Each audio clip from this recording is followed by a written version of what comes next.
Hey, what are you thinking about? No, really, what are you thinking about? In fact, how often do you even think about what you are thinking?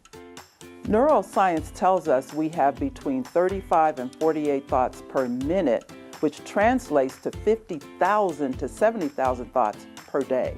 These thoughts guide our behaviors throughout the day, including choices about how we go to work, what we listen to on the radio, what are we going to have for lunch, who do we speak to on our way to lunch, etc.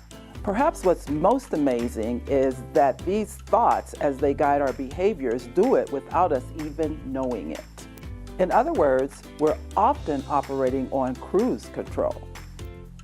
Sometimes that works out well. Other times, our thoughts can have negative and unintended consequences. And that's what we're going to spend the next few minutes exploring.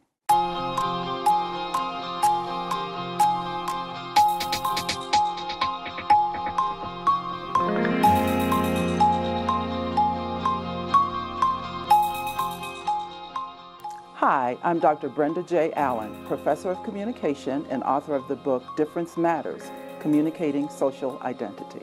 As a professor of communication, looking at difference matters through my teaching, research, consultations, and engaging with others in a wide variety of contexts, I've been especially excited at the newer developments of looking at how our brains influence ways that we communicate.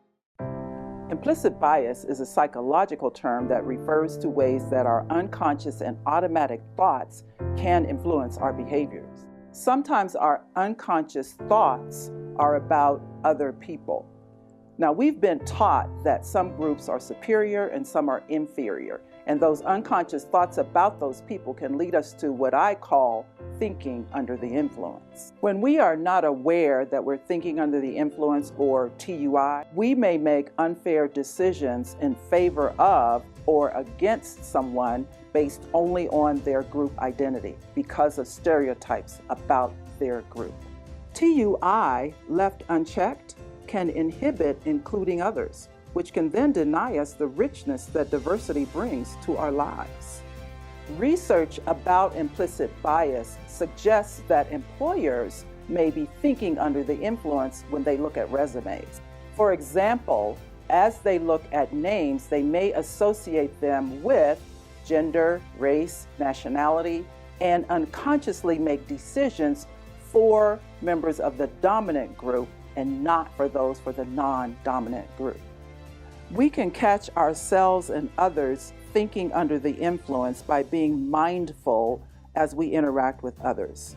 We should pay attention to our thoughts and our feelings. We can be aware of when we realize that we've assumed something negative about somebody based on that person's identity. That's a sign of TUI. For example, I was once on a panel with a wheelchair user who has a hearing impairment. As she was presenting, she made several witty comments that had us all laughing. I realized that I was TUI because I assumed that she would have a gloom and doom attitude because of her disabilities.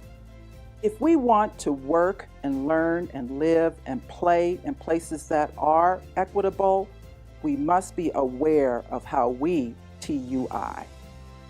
So let's keep the dialogue going about thinking under the influence.